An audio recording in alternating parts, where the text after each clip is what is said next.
नमस्कार, मायमावली हिंदी समाचार में आपका स्वागत है और मैं हूं शेख इस्माइल। दर्शकों, हम अभी इस वक्त बेला मंडल के दहगांव में अपर प्राइमरी पाठशाला में इस वक्त मौजूद है और यहां पर एक अच्छा सा और शुद्ध प्रोग्राम लगाया गया है। अभी ये प्रोग्राम किसका है वो मैं आपको आगे बताऊंगा, लेकिन इन जो सरकारी पाठशालाएं जो है, सबसे पहले और प्राइवेट पाठशालाओं में फ़र्क बताना चाहता हूं, क्योंकि प्राइवेट पाठशाला में फ़र्क और सरकारी पाठशाला में अनगिनत फ़र्क होता है। उसका उदाहरण मैं आपको आगे चलकर बताते रहूँगा। दर्शकों, सरकारी पाठशालाओं के जो टीचर होते हैं वो ऐसे निर्मल और अच्छे स्वभाव के होते हैं। जैसा कि हमने हाल ही में आदिलाबाद में देखा है कि आदिलाबाद शहर से और कुछ बच्चों को यानी देहात से यानी खेड़े से जो बच्चे आने होते हैं उनको आने के लिए तकलीफ हो रही थी, लेकिन टीचरों ने क्या करा यानी शिक्षकों ने क्या करा कि उन सभी बच्चों को उनका ऑटो का किराया देते गए और बच्चों को इल्म हासिल करने के लिए, बच्चों को शैक्षणिक विभाग में शिक्षा हासिल करने के लिए तैयार रखते हैं। दर्शकों, इसी संदर्भ में आज हम दहगांव में इस वक्त मौजूद है और दहगांव में यहाँ पर 40 से 50 हज़ार रुपये का प्रोजेक्ट दिया गया है। अब ये प्रोजेक्ट देने वाले कौन है? कोई दाता नहीं है, बल्कि यहाँ के खुद टीचर है। यहाँ पर 5 टीचरों का स्टाफ है, जिसमें यचम दुदागिरी है और दूसरे नरसिंह वाघमारे हैं, संध्या है, गौतम थमके हैं, प्रतिभा है और इन पाँचों मिलकर एक 40 से 50 हज़ार रुपये का प्रोजेक्ट जो है इस स्कूल को गिफ्ट दिया है। क्योंकि बच्चे आजकल जो हाई एजुकेशन चल रहा है, जो इंटरनेट का ज़माना चल रहा है, 5G का ज़माना चल रहा है, उसी के हिसाब से उन बच्चों को शिक्षा में कोई बाधा ना आए, इसीलिए यहाँ पर ये प्रोजेक्ट दिया गया है। अगर प्रोजेक्ट देने का मतलब ये भी होता है, अगर कोई 1-2 टीचर अगर छुट्टी भी मारते हैं तो सब बच्चों को एक साथ यानी पूरे बच्चों को एक साथ पढ़ाया जाता है। दर्शकों, जीने के लिए वैक्सीन का होना बहुत ज़रूरी माना जाता था। हम इसके पहले भी देखे हैं कि जीने के लिए वैक्सीन का होना ज़रूरी। अभी शिक्षण विभाग में दुनिया में अगर रहने के लिए कोई चीज़ मांगी जाती है तो वो शिक्षा मांगी जाती है और वो शिक्षा के लिए जो स्कूल जो पाठशालाएँ होते हैं वो एक वैक्सीन है। क्योंकि अगर ये यहाँ पर अगर आकर आप शिक्षा हासिल करते हैं तो आपके पूरा जीवन में सुधार आ जाता है। दर्शकों, इन सभी टीचरों का सराहना करना पड़ेगा, क्योंकि बच्चों के हित में और बच्चों की शिक्षा में कोई अड़थड़ा नहीं आए ऐसे कई सारे प्रयास करते रहते हैं और ये एक नया प्रयास है। यानी सरकारी पाठशाला में सभी चीज़ें और सही सटीक तौर पर बच्चों को दी जाती है। जैसे कि इनको पानी भी फिल्टर का दिया जाता है, खाना भी इनको दोपहर का खाना भी पाठशालाओं की ओर से, सरकार की ओर से ही दिया जाता है। इनको बुक्स, किताबें, पेन, पेंसिल सभी चीज़ें यहाँ पर मुहैया हो जाती है। लेकिन हमारा जो ध्यान है ज़्यादा करके प्राइवेट पाठशालाओं पर जा रहा है। हालांकि प्राइवेट पाठशाला में ये सब चीज़ें नज़र नहीं आती है। अभी देखिए, इतना बड़ा प्रोजेक्ट है जो बच्चों का दिल लगाने के लिए, बच्चों का स्ट्रेंथ बढ़ाने के लिए, बच्चे रोज़ाना पाठशाला में आने के लिए ये सारी चीज़ें कराई जाती हैं। आगे चलकर हम आपको पूरा विजुअल बताएंगे और तब तक आप बने रहिएगा मायमावली हिंदी समाचार के साथ।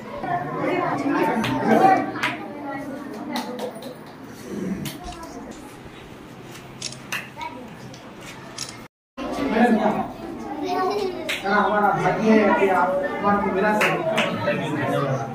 आप बुलाए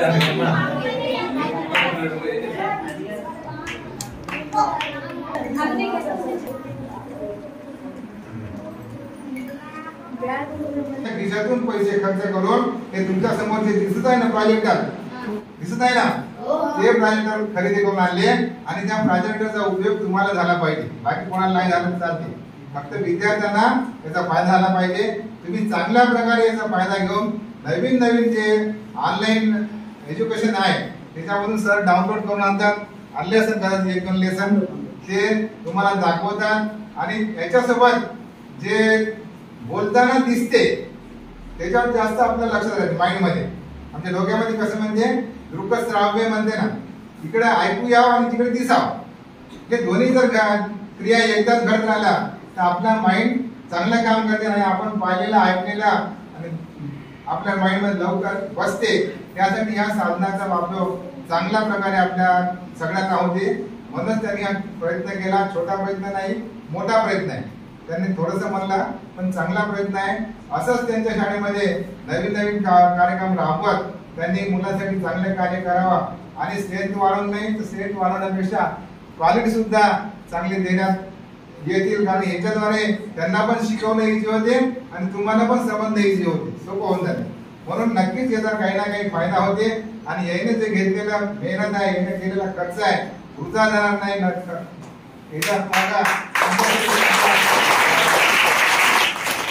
याचे पैसे खरंच तुमच्या कामी लागल्यासारख्या आपण समजूया.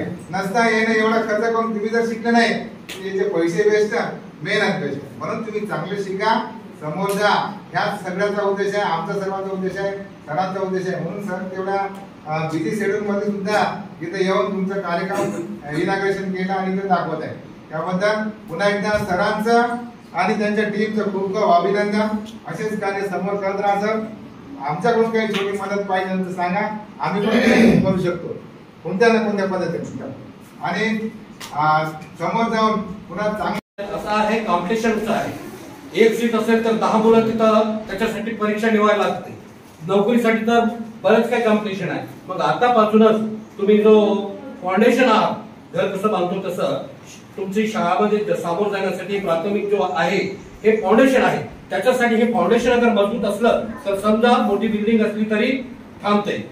त्याच्यासाठी तुम्हाला बरंच काही वस्तू प्रत्यक्ष तुम्हाला दाखवू शकत नाही, बोलू शकते, पण याच्यामध्ये जो प्रोजेक्टर आहे त्याच्या माध्यमातून तुम्हाला दिसतंय आणि चित्र चाललेले दिसते, बोललेले दिसते. याच्या मधून तुम्हाला बरंच काही तुम्हाला माहिती होणार नाही आता सध्या, पण काही दिवस झाल्याच्या नंतर कदाचित जरी एक विचार असला तरी तुम्ही सगळे काही या डिजिटलच्या माध्यमातून, या प्रोजेक्टरच्या माध्यमातून तुम्ही सगळं काही शिकू शकता.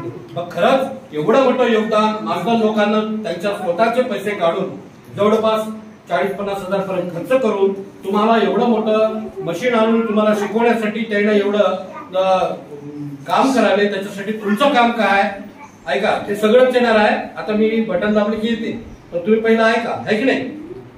तर त्याच्यावर तुम्ही दृष्टी तुमची असली पाहिजे, जाऊन सांगले पाहिजे. आणि याच्या पहिले जो सुखदेव सर होते त्यावेळेला जवळपास 96 और 97 त्या वेळेला इथं जवळपास, पण काही कारणामुळे आज मास्तरांना घरी जाऊन मुलांना आणायची जरूरत पडली. म्हणजे आजकाल प्रायव्हेटकडे जात आहे. प्रायव्हेट शाळामध्ये काही नवीन नसते, फक्त जायला बस, यायला बस, थोडा वेळ शाळा शिकवता येते, काही नाही. पण इथं चांगले शिकलेले मास्तर आणि एवढी मोठी तुम्हाला इथं सुविधा दिलेली आहे. आणि या मास्तरांचा किती कौतुक केला तरी कमीच आहे. याने सगळ्यांना आज आदर्श शाळा म्हणा, टीचर म्हणा, आदर्श गाव म्हणा. त्या गावामध्ये पॉलिटिशियन्स, गावमध्ये सगळे मुलांचे आई वडील, गावकरी लोक आणि युवक हे सगळे पण यांच्या पाठिंबा दिला पाहिजे आणि यांना प्रोत्साहित केलं पाहिजे. तेव्हा समोर कोणती तरी शाळा तुम्हाला बघून अरे खरंच दहीगाव मध्ये असं झालं तर आम्ही का नाही करू शकत, दुसरे पण दुसऱ्या शाळेला झालं पाहिजे असं.